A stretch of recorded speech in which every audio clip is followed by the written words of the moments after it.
the idea was brought to me at first by Elton John, who is someone that I adore and who's been a great friend.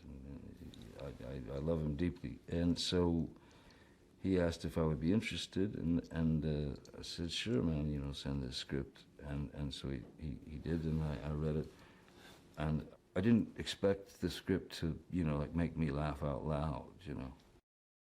As John, the director, and I started working together, recording the character, it was a kind of a, how can we up the stakes here? How can we, you know, free things up? How can we make this joke funnier? And that relationship, I will always be so thankful of Elton for asking me to do it and introducing me to him, to the director, to John, because he's very, very, very, very, very creative and funny, brilliant man. So we had a lot of fun doing it as well.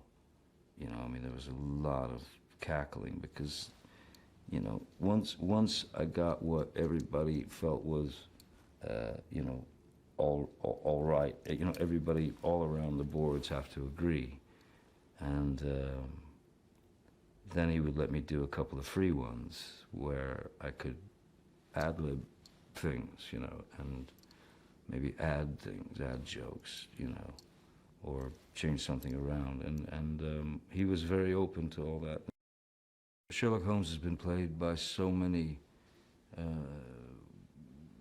different actors, so there have been so many variations of the character of Sherlock Holmes.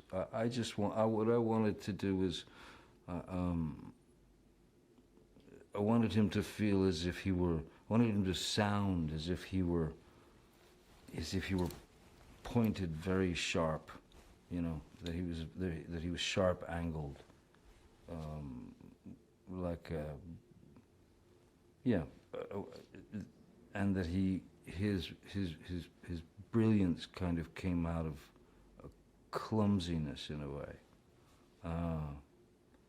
But ultimately, the main approach to Sherlock Holmes is, you know, you go, who's your favorite Sherlock Holmes? And mine, with no disrespect to anyone who's played the role,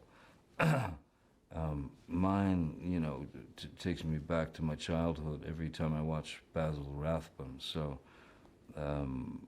he's not only my favorite Sherlock Holmes, he's my favorite, he's one of my favorite actors. So yeah, my approach is more in the Basil Rathbone sort of arena. Moriarty does yet again, and rightfully so, rear his ugly head, and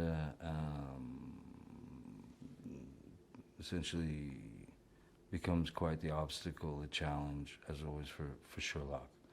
But this time he's gone about things in a very, very different way, and the character itself is very interesting. It's not totally what one would expect. It's really comes out of a very interesting place. I think Elton, you know, anything that Elton puts himself into is always 1,000%. He doesn't loan himself or rent himself. He gives of himself, and you know, as he and Bernie Taupin always have given of themselves, of their deepest feelings, their, you know, deepest emotions, deepest secrets that they've you know, spit out for the world to hear. A billion classic, brilliant songs.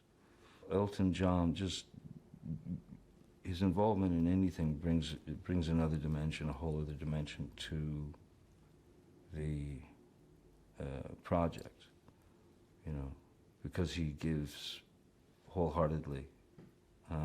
So I was really honored when he asked me to be involved, and certainly knew that it was going to be something. Yeah, it would be something good.